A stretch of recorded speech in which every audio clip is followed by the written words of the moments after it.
Je suis Winnie Katengwa-Nyota. Je suis fondatrice de Android Africa, qui est une start-up qui développe des solutions numériques et met en avant les patrimoines culturels et scientifiques africains. Et je suis designer graphiste de formation.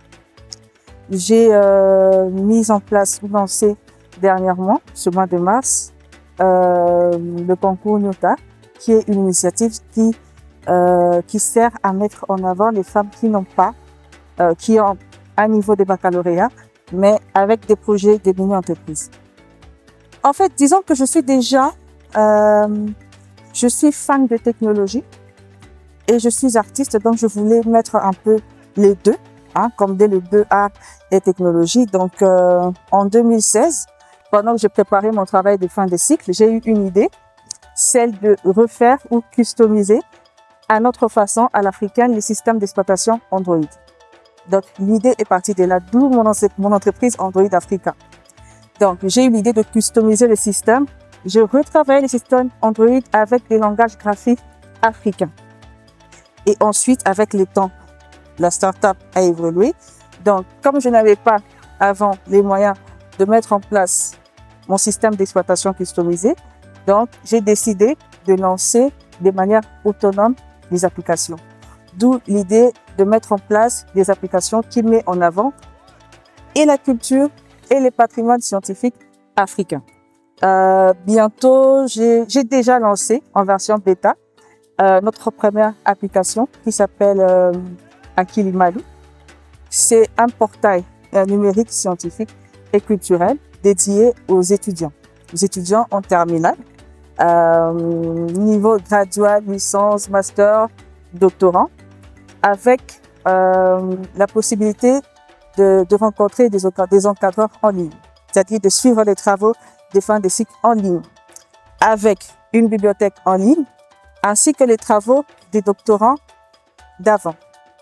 Énormément de difficultés. Les stéréotypes, ça pèse. Nous sommes dans une société patriarcale, donc ça facilite pas toujours les femmes, mais avec la masculinité positive. Et bien sûr, je félicite aussi le chef de l'État pour cette initiative de travailler ensemble avec les femmes, encourager les candidatures féminines, encourager les femmes à aller à l'école. Donc, c'est le début de toute chose. Aujourd'hui, nous avons des femmes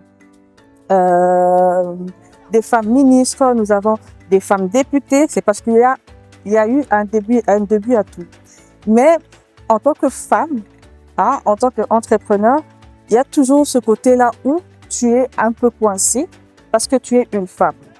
Lorsque tu entres dans une pièce et que tu rencontres les hommes, déjà, il faudrait que tu travailles 4 fois plus pour prouver que tu es capable de faire comme les hommes. Parce que les hommes ne prennent pas les femmes au sérieux. Ils ont toujours l'impression qu'ils doivent aider, ils doivent tendre la main à une femme pour lui permettre d'évoluer.